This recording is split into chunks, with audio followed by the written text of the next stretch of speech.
Introduce our speaker, Mr. Joseph Avraham, Consul for Trade and Economic Affairs at Consulate General of Israel in Bangalore. Mr. Avraham has a distinguished career in international trade and economic relations, having served in various high-profile roles since joining the Ministry of Economy and Industry in 1994.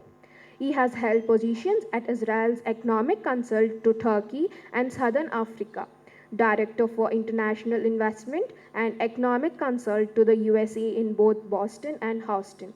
Most recently, he was a director in the Industries Administration overseeing land allocation for industry, student grant programs, and work visa approvals for industry experts. We are honored to have you with us today. Please join me in welcoming Mr. Joseph Avraham.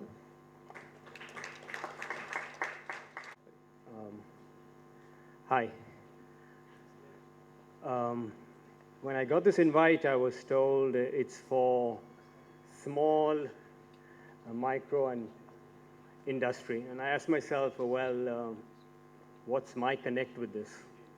So actually, I looked at myself and then I said, you know what? Actually, I am a small industry, a micro industry.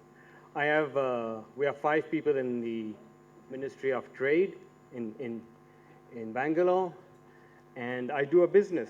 My business is a simple business. It's actually to promote my country, Israel. So what I'm going to do is I'm going to promote Israel, and I'm going to show you how we as a country actually promote a small country. If I connect between India and Israel, I think India is like 1.4 billion people. We are a very small industry. We're a micro industry. We're only 10 million people. So I think we are a small industry, but I will try to show you the strengths of my country. So I'm going to run through this. If you have any questions, please tell me. And I've been told here to keep my speech short, so I'll try and do that also. Okay, so this is Israel. On the left, on the right-hand side actually is Jerusalem, and the square in the middle is Tel Aviv. I come from the Foreign Trade Administration, which basically is responsible for the promotion of trade. So again, like I said, I'm a medium and small industry. Now, I mentioned to you guys how small we are. That's why I call myself a small industry. I think I have the right to do that. We're only 22,000 square kilometers. I think India is something like 2-point-something million. I think what I'm trying to give you guys is to tell you how small we are relative to India and to the world. We are located in the Eastern Mediterranean, and if you don't mind me saying, we don't actually trade a lot with our immediate neighbors, unfortunately. However, I think we've, I like to do this because there are little fun facts about my country. It's fun also, okay? Although what you're listening in the news, there's also fun that has to be done, okay? We are the inventors of the cell phone, the drip irrigation, USB memory stick. I think all you guys are using that. Tomatoes and Waze. Well, Waze actually basically is Google Maps, more or less it's being used. Although 93% of us use solar energy for heating water, and unfortunately we also had to develop a flight system to protect passenger aircraft, and cows, okay?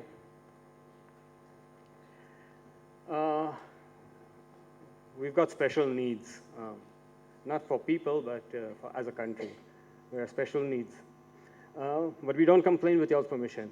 We don't have any natural resources, definitely not water. We've got a lot of defense responsibilities. We don't have any domestic market, like I explained, because we do not, unfortunately, trade with our immediate neighbors. It's just the opposite. And, but our economy is based on innovation and knowledge. And I heard a few speakers talking about innovation. I have something common with you guys. One is I'm a mechanical engineer by profession. Just remember that. So the gentleman that spoke before me, we have something in common. However, in my country, we have all these leading corporations, and they have actually R&D centers, and that's the reason for innovation. Unfortunately, these two gentlemen actually are hiding 4 companies. They're hiding Infosys, Lenovo, Tech Mahindra, and Tata. Now, that was the most important. I wanted to show those 4 big companies. I think I just have one remark here. I think these names you can see in my slide also. So I think they can compensate. At least I have something in common over here. So that's also important. See, I never thought I was a small industry. Okay, so gentlemen, ladies and gentlemen, this is basically innovation. All this is innovation with your permission. And I would like to wish all the people sitting over here in India, I wish you all the greatest success in innovation. I think you guys deserve it. So,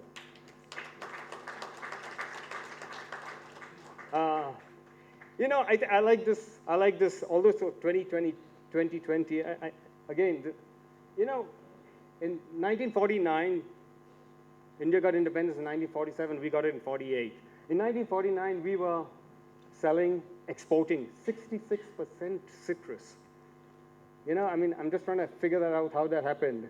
66% citrus. Today, agriculture is 5% exports. That's it. That's it, okay? So, again, I wish you guys all the best. Export growth, it's in leaps and bounds, and I'll explain to you why we have export growth like that. There's a reason behind that also. Okay, in 2023, unfortunately, there was a 6% downturn. But I think if you notice, the other slide shows services. We are today a country that more than 50% of our exports are services. Okay, knowledge base. You don't need these large companies. You don't need these large infrastructure. You don't need capital. You need only mind capital. This is what happened from 1996 to 2022. Services, innovation. As I mentioned previously, unfortunately, our exports go to the US and Europe. And today it's growing with Asia, especially with India. I would like to mention that we have 3 economic attaches in India, one in Mumbai, New Delhi, and Bangalore, or Bengaluru with y'all's permission. Again, these are business services. We do a lot of services. See, I mentioned that I'm a small business. And this is what we do. This is my business. Basically, when I come here, this is my business. Okay? I manage the trade policy. I try to attract foreign investment, and I try to increase and diverse Israel's exports. I have to say this. My job is to diversify exports, and I have to say, we assist the small and medium companies. We do assist them, but we don't assist those large giants. Those large giants know what to do.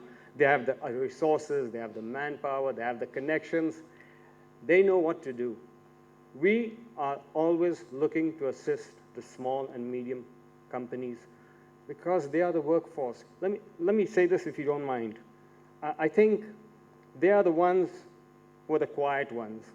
Even a large company, be it as large as it's possible, always needs the small and medium companies. The ones that are doing the work without being seen. They are not seen. They do the outsourcing. Let me be very blunt. They even do maybe cleaning of the rooms, but there are small businesses. They are helping. Without them, you cannot go forward. Okay, so why we have a very good business is because of the fact that we have a very large trade policy and FTA. Starting with the EU, US, EFTA, Turkey, Panama, UK. We did it with the UK because they had Brexit, if you remember. So we had to make sure that we had that. Guatemala, Canada, Mexico, Mercosur, Colombia, Ukraine. South Korea, as soon as the Abraham Accords came about, we had with the UAE.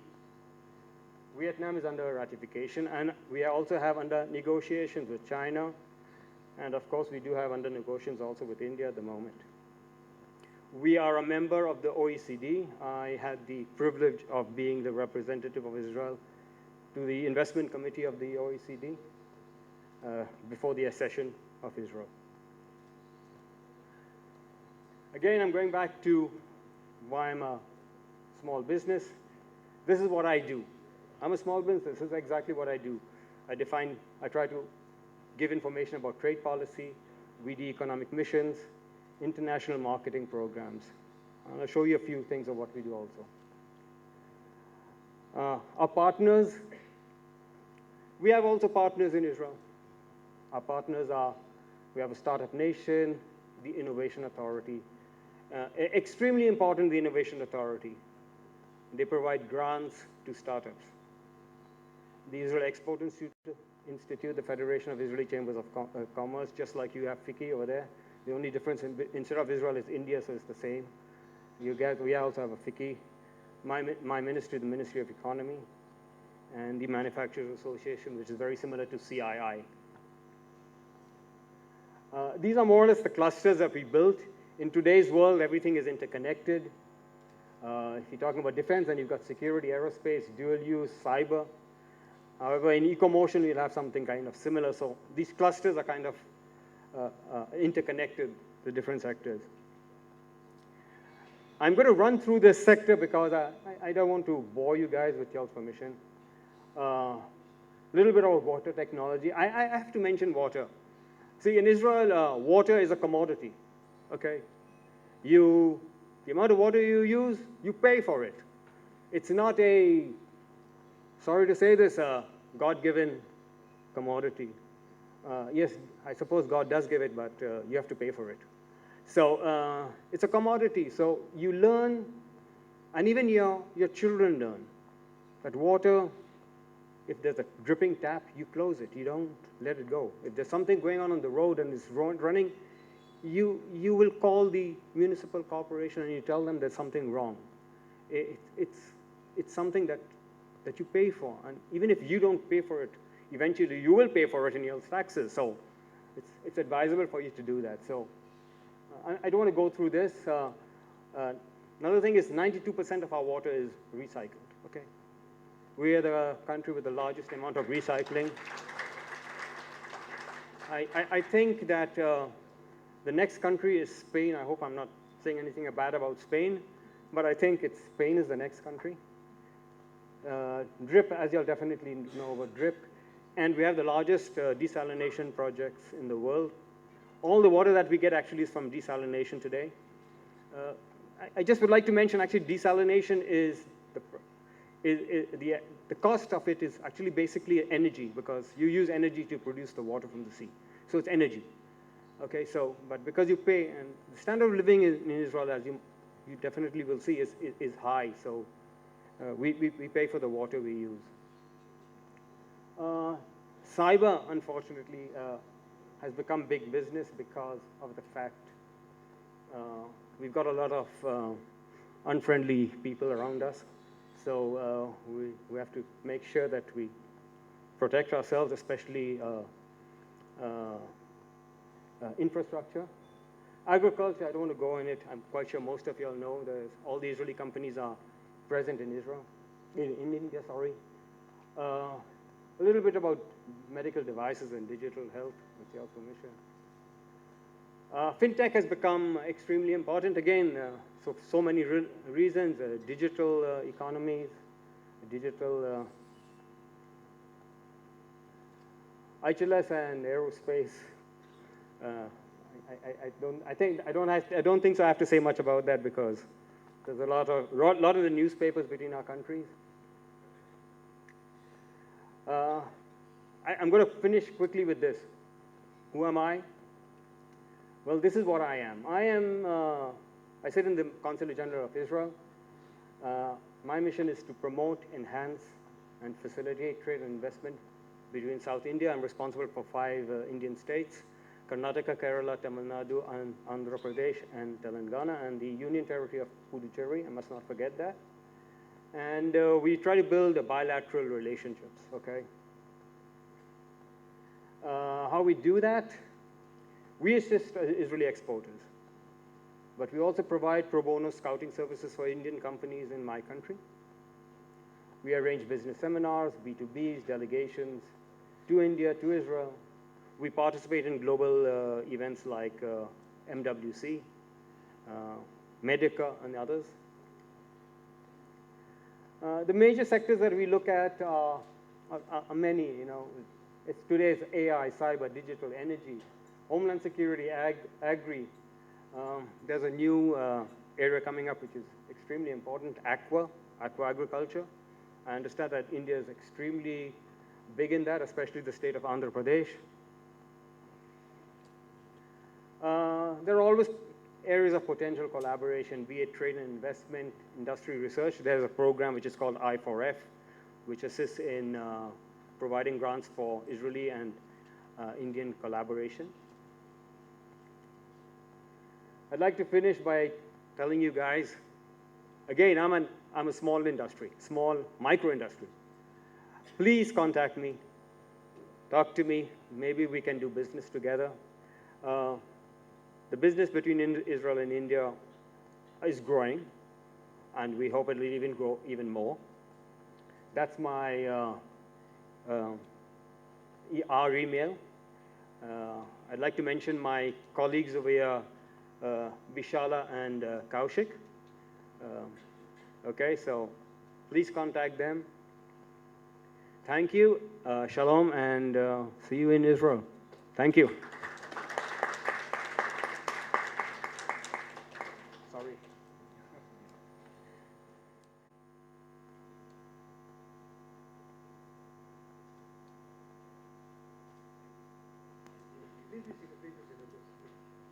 Yeah. Now I request